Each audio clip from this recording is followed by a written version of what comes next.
আসসালামু আলাইকুম। আশা করি আল্লাহর রহমতে আপনারা সবাই খুবই ভালো আছেন। আমি এই মুহূর্তে আছি ফরিদপুর জেলা শহরে। আপনি দেখতেই পাচ্ছেন যে সামনে মেইন রোড।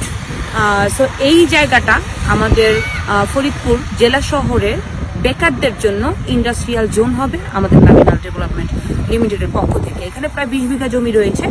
একদম মেইন রোডে বালু ফলানো দেখছেন। আমার গাড়িটা ওই দিক থেকে শুরু করে একদম পেছনে আপনারা দেখেন সরিষার ক্ষেতটা দেখতে পাচ্ছেন।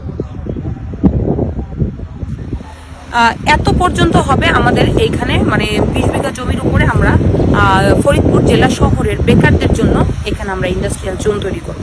আমাদের এইখানে হলো ব্লকের ট্রেনিং দেওয়াবো। হলো ব্লকের এখানে কারখানা হবে সরিষার তেল, হলুদের গুঁড়া, মরিচের গুঁড়া, কনজিউমার আইটেমগুলি যে উৎপাদনের জন্য।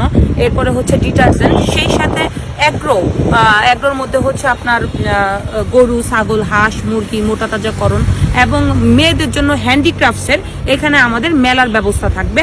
সো আমাদের এটা কিন্তু শুধুমাত্র ফরিদপুর কেন্দ্রিক না, বাংলাদেশের প্রতিটি জেলায় আমরা বেকারদেরকে কর্মসংস্থান লক্ষ্যে আমাদের এই ইন্ডাস্ট্রিয়াল জোন হবে। এইখানে বেকাররা আপনার 5 কাঠা 10 কাঠা জমির আমরা ব্যবস্থা করে দিব। ওরা এইখানে সম্পূর্ণ ওদেরকে আমরা ট্রেনিং দিয়ে সম্পূর্ণ সহযোগিতা করব এবং এক সাইটে সম্পূর্ণ বেকারদেরকে নিয়ে আমরা ট্রেনিং দিয়ে এবং তাদেরকে একজন পরিপূর্ণ উদ্যোক্তা হওয়া পর্যন্ত, সেই সাথে কারখানা দেওয়া পর্যন্ত আমরা সাথে থাকবো। পরবর্তীতে তাদের মার্কেটিং করার দায়িত্বটা আমরা নিব এজ এ রপ্তানিমূলক কাজে, যেগুলি যেমন এগ্রোর বিভিন্ন সাইটগুলি আমরা রপ্তানিমূলক চিন্তা করছি। তারপরে হ্যান্ডিক্রাফটসের বিভিন্ন সাইটগুলি আমরা রপ্তানি করব। সেই সাথে হলুদের গুঁড়া, মরিচের গুঁড়া তো থাকবেই। তো এইটা জায়গাটা দেখালাম, যেহেতু আমাদের বাংলাদেশের প্রায় প্রতিটি জেলায় কিন্তু আমরা বেকারদের লক্ষ্যে এরকম 20 বিঘা 30 বিঘা জমির উপরে ইন্ডাস্ট্রিয়াল জোন করব। আমরা প্রতিটি জেলা ভিত্তিক আমরা বেকারদেরকে কর্মসংস্থানের লক্ষ্যে এরকম আমাদের ইন্ডাস্ট্রিয়াল জোন হবে। খুদা হাফেজ।